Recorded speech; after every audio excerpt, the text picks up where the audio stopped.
ഇന്ന് ഞാനും ചേട്ടായും കൂടെ കൂട്ടാനോട്ടേക്ക് പെയിൻ്റ് അടിക്കാൻ വേണ്ടി പോവുകയാണ്. ഇങ്ങനത്തെ എന്തെങ്കിലും അൽക്കുലത്തെ പണിക്കൊക്കെ കൂടാൻ പറഞ്ഞു കഴിഞ്ഞാൽ എനിക്ക് ഭയങ്കര ഇഷ്ടമാണ്. പക്ഷേ വീട്ടിലെന്തെങ്കിലും കാര്യമുള്ളൊരു പണി പറഞ്ഞു കഴിഞ്ഞാൽ ഞാൻ ചെയ്യാറില്ല. അപ്പോൾ ഇന്നത്തെ നമ്മുടെ കലാപരിപാടി കൂട്ടാനോട്ടേക്ക് പെയിൻ്റ് അടിക്കൽ. അപ്പോൾ ഫസ്റ്റ് തന്നെ യെല്ലോ പെയിൻ്റ് അടിക്കുന്നുണ്ട് കേട്ടോ. 1-2 ദിവസമായി പണി തുടങ്ങിയിട്ട്. അപ്പോൾ പുട്ടിയൊക്കെ ഇട്ട് ഓൾറെഡി വെച്ചിട്ടുണ്ടായിരുന്നു. ഈ യെല്ലോ പെയിൻറ്റിൻ്റെ പോർഷൻ ഫസ്റ്റ് അടിച്ച് തീർത്തിട്ടുണ്ട്.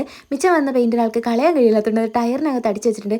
ഇത് കണ്ടപ്പോൾ എനിക്ക് ആ ഒരു ഉസ്താദ് ഹോട്ടലിൽ ആ ഒരു ടയറിൽ പെയിൻ്റ് അടിക്കുന്ന സീനായിട്ട് ഓർമ്മ വന്നു. പിന്നെ കുറേ പുട്ടി പിടിച്ച് മടുത്ത് കഴിയുമ്പം ഇങ്ങനെ ഇടയ്ക്ക് ഓരോ ബോണസ് കിട്ടും. അപ്പോൾ ആശാമാർ ശിഷ്യന്മാർക്ക് പെയിൻ്റ് ഒക്കെ അടിക്കാൻ തരുന്ന പോലെ എനിക്ക് അടിഭാഗമൊക്കെ അടിക്കാൻ തരും. മെയിൻ പാർട്ടൊക്കെ ആശയം തന്നെയായിരിക്കും അടിക്കുന്നത്. അല്ലെങ്കിൽ പണ്ടേ എന്നെ വെറുതെ പണിയെടുക്കാൻ കിട്ടൂല. പേപ്പർ പിടിക്കുകയാണെന്നുണ്ടെങ്കിൽ ബിരിയാണി വാങ്ങിത്തരാമെന്ന് വണ്ടിയുടെ മുതലാളി പറഞ്ഞുകൊണ്ടാണ് ഞാൻ പണിയെടുക്കാൻ വന്നത്. അങ്ങനെ ഉച്ചയ്ക്ക് 3 ആളും കൂടി ഇരുന്ന് ബിരിയാണിയും കഴിച്ചു. ബാക്കി വന്ന ബിരിയാണിയുടെ എല്ലിനകത്ത് ചോറ് വിട്ട് ഞാൻ ബ്രൂണോച്ചിനെ കൊണ്ട് പറ്റിച്ചു കൊടുത്തു. അവൻ നോക്കിയപ്പോൾ ബിരിയാണിയുടെ മണവും വരുന്നുണ്ട്, ചോറിൻ്റെ ടേസ്റ്റും.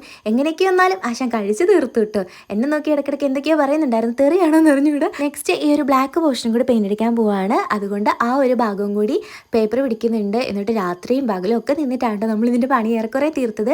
അങ്ങനെ ഫുള്ള് നമ്മളിത് ബ്ലാക്ക് പെയിൻറ്റ് അടിച്ച് കഴിഞ്ഞു. അങ്ങനെ 3-4 ദിവസം കൊണ്ട് നമ്മൾ അവൻ്റെ ഒട്ടനെ കുട്ടപ്പനാക്കി എടുത്തിട്ടുണ്ട്. ഇനിയിപ്പോൾ മേളത്തെ ഷീറ്റും പടുതാക്കി പിടിപ്പിക്കാനുണ്ട്. അപ്പോൾ നമ്മുടെ പരിപാടി കഴിഞ്ഞു. അപ്പോൾ അത്രയേ ഉള്ളൂ. Bye dears.